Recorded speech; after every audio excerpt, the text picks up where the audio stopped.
Rice. അപ്പോൾ നമ്മൾ ഇന്നൊരു ഫ്രൈഡ് റൈസ് ഉണ്ടാക്കിയത്. അതിന് വേണ്ടിയിട്ട് ആദ്യം ഞാൻ 3 മുട്ട എടുത്തിട്ടുണ്ട്. അത് ഉപ്പും കുരുമുളകും കൂടി അടിച്ച് വെച്ചിട്ടുണ്ടെങ്കിൽ ആദ്യം നമുക്കിതൊന്ന് വറുത്തെടുക്കാം.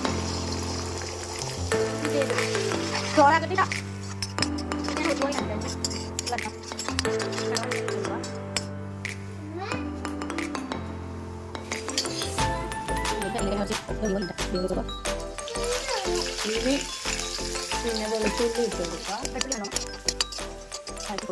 ഇതിലേക്ക് അരിഞ്ഞിട്ട് പച്ചക്കറി ഇട്ട് കൊടുക്കുക. ബീൻസ്, ക്യാരറ്റ്, ഉള്ളി കേട്ടോ.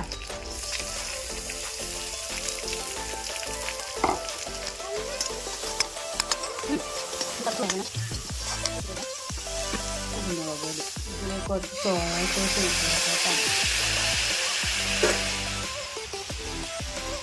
കെച്ചപ്പും കൂടി ഇട്ട് കൊടുക്കുക. Tomato sauce.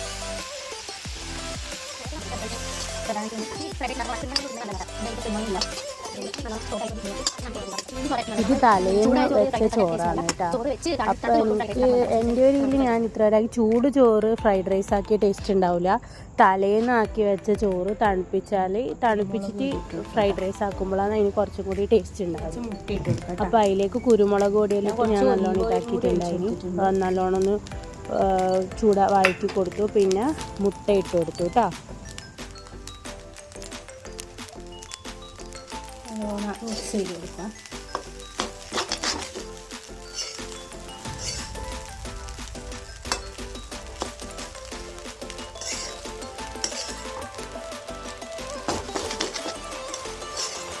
സ്പ്രിംഗ് ഓണിയൻ കൂടി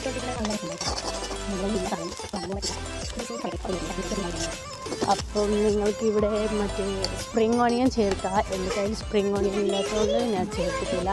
സ്പ്രിംഗ് ഓണിയൻ കൂടി ആഡ് ചെയ്താൽ സൂപ്പർ ടേസ്റ്റ് ആയിരിക്കും. ഓക്കെ.